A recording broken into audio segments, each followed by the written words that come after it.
Hey, Anna. Hey, Anna.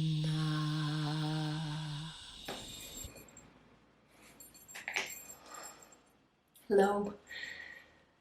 I feel very guided to share with you a new series called Star Songs. And the reason I am guided and have been nudged by my team to talk to you about Star Songs, and I feel that I've sort of meant to have done it a lot earlier on, but it just took me some time to converge my awareness to be able to do that. So where do I start? So there's so many star seeds around, and there's so many beautiful beings being born into a human experience, and it can be very overwhelming. I'll just tell you a bit about myself so you can understand some of my background. I was born in Solomon Islands in Honiara, which is like an island culture, a tribal culture. And up until I was 6 years old, I lived in Solomon Islands. I was loved and taken care of by beings that were of tribal lineage as a baby, and I received a very pure, unconditional, genuine love that is really difficult to even explain through words, because words weren't really necessary. There was such a deep sense of acceptance for who I truly am on a soul level that words really were a distraction as a child. So having that first 5 or 6 years as my background, and not having realized once I moved to Australia how difficult that would be for me. I'm a star embodied, like so many beautiful beings, and I had very unusual experiences from a very young age. I just assumed I couldn't talk about. Once I moved to Australia, I knew I couldn't talk about it, and I assumed that nobody wanted to hear about it. And I clearly was instinctual in that knowing. As a child in Solomon Islands, I had a lot of what other people call night terrors, but I remember them being kind of so abstract and so vivid and visceral as experiences, moving through portals, very abstract experiences. I can't really explain them in human words. All I know, the only way I could explain them in human words is that they sort of embodied a lot of textural feelings, and when I see them visually, they felt like I was looking at textures of fabrics really close up. It's a weird thing to explain, but they had a lot of feeling behind them. They were like it was like information and journeying and beings that were communicating to me. And when I'd go into one of these trance states, which even my parents have explained it as a trance state, they weren't allowed to touch me because I'd get really upset or unsettled. So I would stay in this trance state until eventually it calmed down, and then it would settle. I nearly died at 2 years old. I had convulsions and had a kind of a sort of what would be perceived as an epileptic fit, and they thought that I might pass over because it was very scary for my parents to watch. My parents are originally from Australia, just so you know, and obviously made it through that. And I had quite a lack of awareness of the limitations of physicality, because I haven't actually lived on Earth that many lifetimes. I've had, there are aspects or experiences that have been imprinted upon my awareness so I can have a reference to being here in the now. But I actually spend most of my time trying to locate where I am, because I am quite foreign to the way in which this reality operates. So it can be quite overwhelming.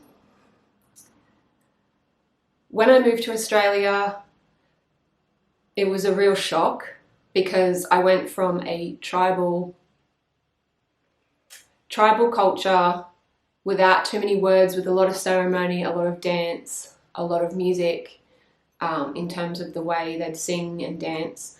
Not really a body consciousness in the same way that Australia did, and just not rigid at all, and then going to a very, very rigid conscious mind culture, whereas in Solomon Islands it was sort of more of the unconscious. In tribal cultures they tend to be more tapped into the unconscious or the right side of the brain, and I was already very tapped into the right side of the brain, and I was very confident for the first 5 or 6 years of my life because I didn't really have any understanding of identity, and I didn't really feel limited by anything. I was completely able to sing opera naked with pegs in my hair, and no one would even blink an eyelid. I would just be revered. No matter what I did, I was treated, the island people really revere children as like gods and goddesses, and they just love them so much that you really can't do any wrong because you're so pure, and they really genuinely acknowledge and honor that purity. And if I'm explaining it from a conscious mind point of view, they don't really have identity like we do here in Australia or in conscious mind kind of cultures. They operate based on roles that they play. If someone's cooking, then they're a cook while they're cooking, but when they're not cooking, they're no longer a cook, and then on to something else. If, all women over a certain age will be like a mother role. If you're a child and you happen to turn up in their presence, they will become a mother for you because they play the role of purpose. They don't really identify themselves as I'm an accountant or I'm this. They are multifaceted and in the unconscious and the right brain, so they respond to purpose and they respond to need. So it's a very, very different awareness to be brought up in. And then when I moved to Australia, or when other people who are who have grown up in those environments and maybe have a very strong star lineage, they suddenly get introduced to a lot of rules, and the rules can be quite overwhelming, and I didn't have the ability mentally to cognize a lot of the rules. So that basically, I'm 37 now, and so for so long I've been trying to build all of these skills to be able to communicate what it is that I experience on a feeling level, on the conscious mind, so I can meet the right side of my brain with the left side of my brain and develop. And so the whole process for me has been through extensive amounts of practicing of writing. My team have gotten me continuously rewriting things, or practicing writing, looking at words and all the different meanings of words, just so I could try to even gather an understanding how to communicate when it was the right time for me to start talking about this stuff.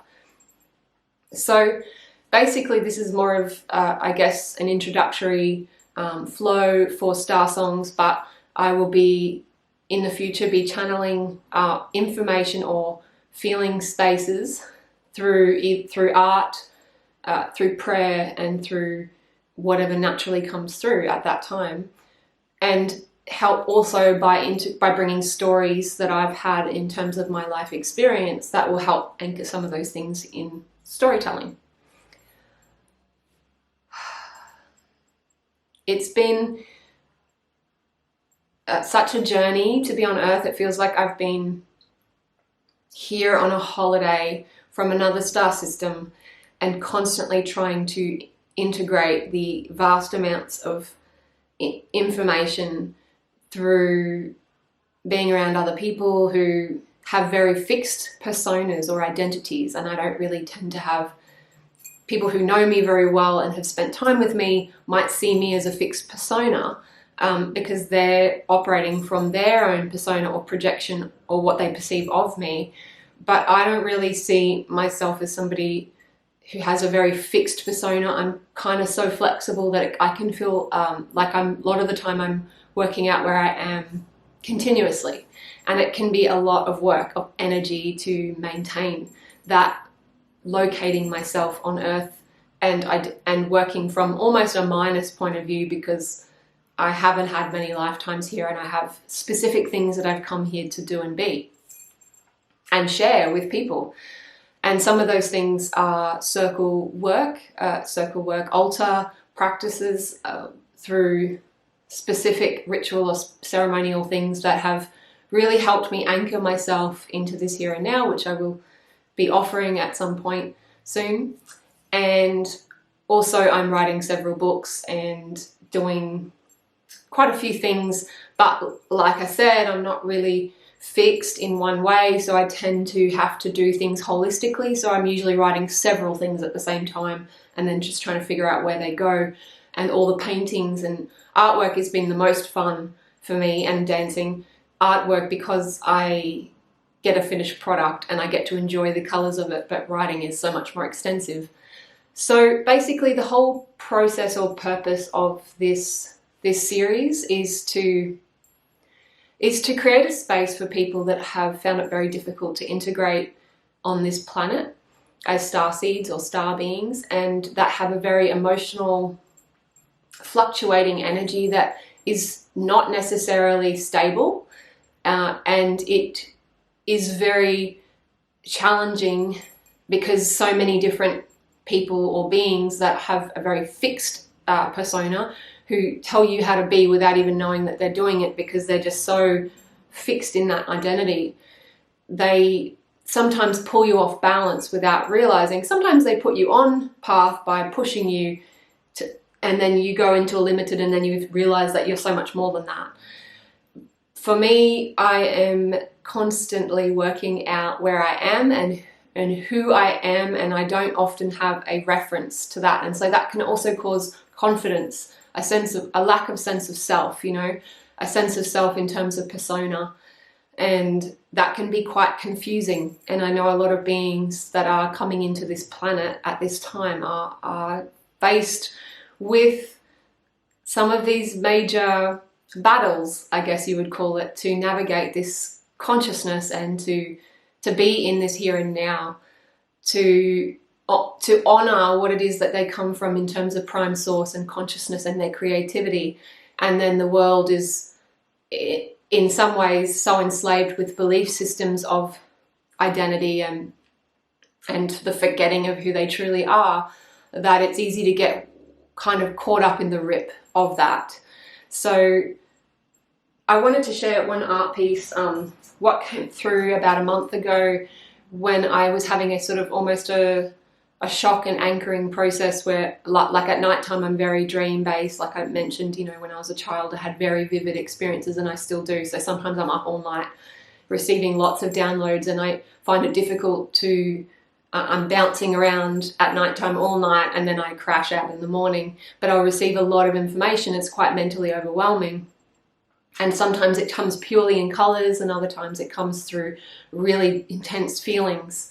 And I don't often know or understand what is coming through while it's coming through, because it's such an influx. But as I use some sort of creative process or altar practice or prayer, it starts to find its place. And so this drawing was what kind of helped me anchor this star songs process in. And I was going through a really big flip throughout the whole night, and then once I did the drawing, I felt a lot better, and I could then read the information through colors. So there we go. I'll put a picture up of it with a proper photo.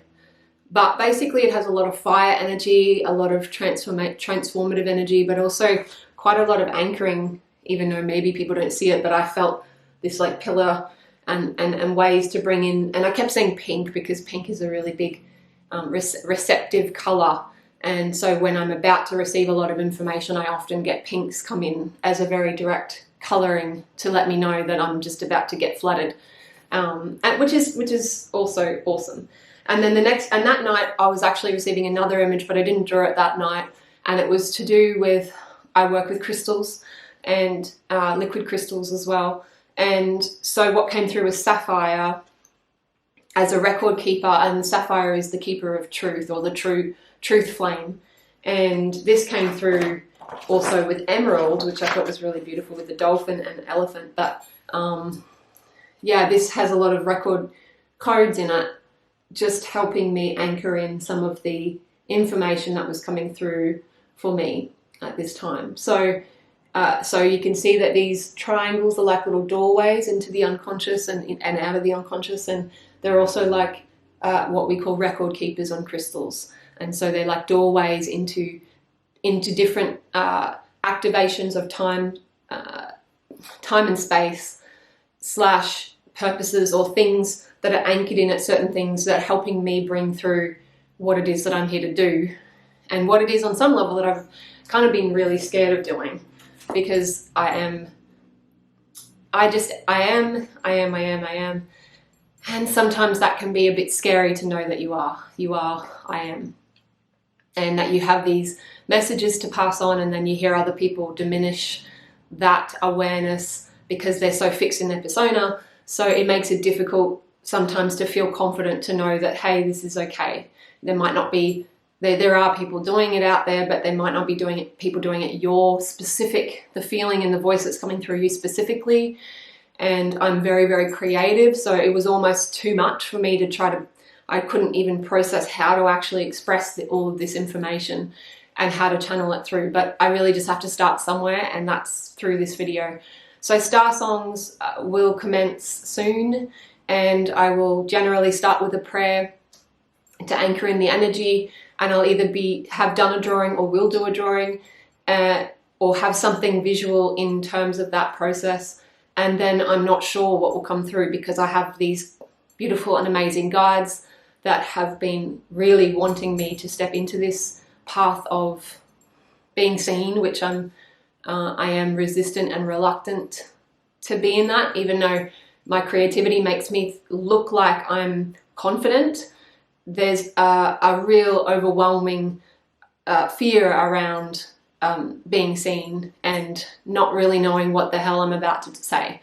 So so it's always a process, and it's learning to trust in myself and trust in and not listen to what other people give me back as necessarily feedback, even if it is a beautiful truth in that moment. Sometimes that can also be overwhelming for me to receive information back or feedback. You know, it can be too much because I'm already processing a lot in an abstract form, and then I have to transmute it to a conscious mind experience. So I really, really want to attract people who are genuinely struggling in this collective consciousness, wanting to find a way to express their true creative self, not through my way, I'm just showing you the way that I do it, but through their own unique voice and their own unique way of being. And I would just love for people to feel like there's a safe space for people to come to and tap into if they feel overwhelmed, basically emotionally overwhelmed or influxed or not able to really identify what their soul purpose or presence is, a place where they can start to practice and go into that space. So thank you so much for your time and your presence in the here and now across all times, dimensions, spaces and realities of the past, present and future of this here and now. There is a lot of things that I'm sitting on and I've been working on for the last couple of years. I'm really looking forward to them coming out when the time is right. Whenever that flows. But in the meantime, I want to commence doing these star songs and start to bring through the star lineage that I am connected to and the guides that want to come through, and then help create a pathway, a bridge, which helps more beings have more support. So thank you so much for your love and support. I hope that more and more people are able to find that connection within themselves and are able to sort of start diminishing this fixed identity, which can be useful and a tool, but if it becomes everything that they are, then they lose sight of more of what they are, the infinite aspects of themselves that are way beyond their job or way beyond whatever stories it is that they are, and allow and give more room for these beautiful feeling-based beings that are in the now and don't really necessarily have an agenda, but have this deep resonance that they've got to follow, and you've got to feel it out, and sometimes it feels a bit messy trying to sort that out. but I want to be able to see more of that, and especially in the here and now with all these transformations that are happening on the planet, whether they're perceived negatively or positively. I do feel that this is the time for these feeling beings to come through, these star beings, these fluctuating, beautiful star beings that are here to help transform and shift the old paradigm of consciousness in the here and now across all times. So thank you so much. Really appreciate your presence, and I look forward to building a connection with all of you as I continue. And thank you. Lots of love.